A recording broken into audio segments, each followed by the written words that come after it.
साथीहरु देख्न सक्नुहुन्छ लाभा iris50 को म तपाईहरुलाई पानी परेर ड्यामेज भएको मोबाइलको म तपाईहरुलाई लाइट र ग्राफिक जम्पर गरेर देखाउन गइरहेको छु। देख्न सक्नुहुन्छ यो लाभा iris50 हो। यसलाई म सबै खोलिसकेको छु र म यहाँ तपाईहरुलाई लाइटमा ग्राफिक जम्पर र लाइट जम्पर म तपाईहरुलाई देखाउन गइरहेको छु।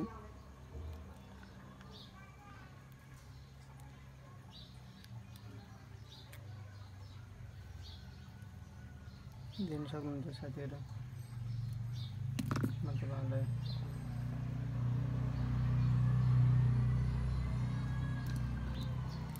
देख्न सक्नुहुन्छ एउटा एक यो म जम्पर हानेको छु। यहाँ देख्न सक्नुहुन्छ यो लाइनदेखि यो लाइनमा जम्पर हान्दा यसको ग्राफिक आउँछ।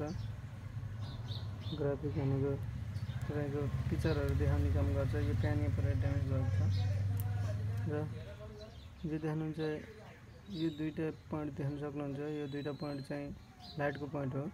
लाइटको पोइन्ट यसमा जम्पर सोल्डिङ गरिएको छ भने लाइटको पोइन्ट यसमा सोल्डिङ गरिएको छ। यहाँ तिमी देख्न सक्नुहुन्छ।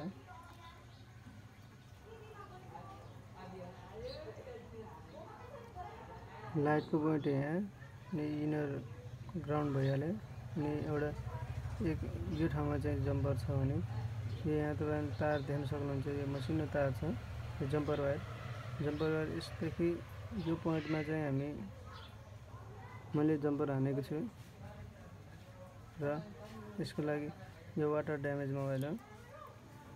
यसको लागि चाहिँ म अब तपाईहरुलाई ग्राफिक दिन्छ कि दिँदैन र खुल्छ कि खुल्दैन भनेर म तपाईहरुलाई देखाउन गइरहेको छु। देख्न सक्नुहुन्छ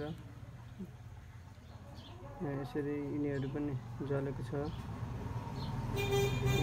देख्न सक्नुहुन्छ यो डिस्प्ले अनि हामी क्यामेरामा पनि देख्न सक्छौं। किनभने क्यामेरामा पनि यस्तो पानीले जलेको छ। देख्न सक्नुहुन्छ क्यामेरामा पनि यस्तो जलेको छ। यसलाई हामी थोरै साफ गर्छौं।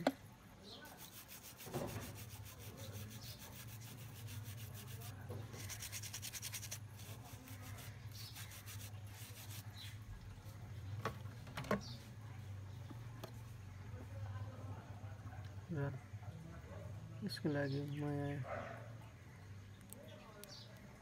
डिस्प्ले जम्पर हानिसकेको छु र यसको यो पोइन्टलाई म यसरी लगाएर तपाईहरुलाई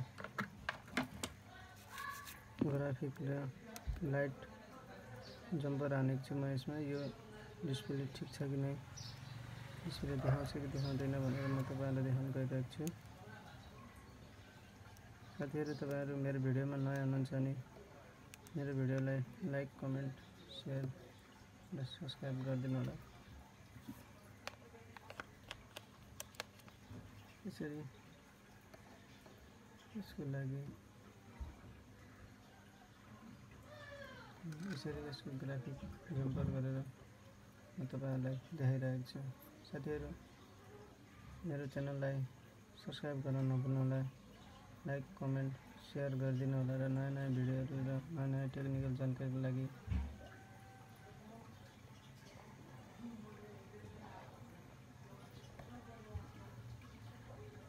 देख्न सक्नुहुन्छ लाइट र यो ग्राफिक जम्पर हानेर चाहिँ बनाएको छु।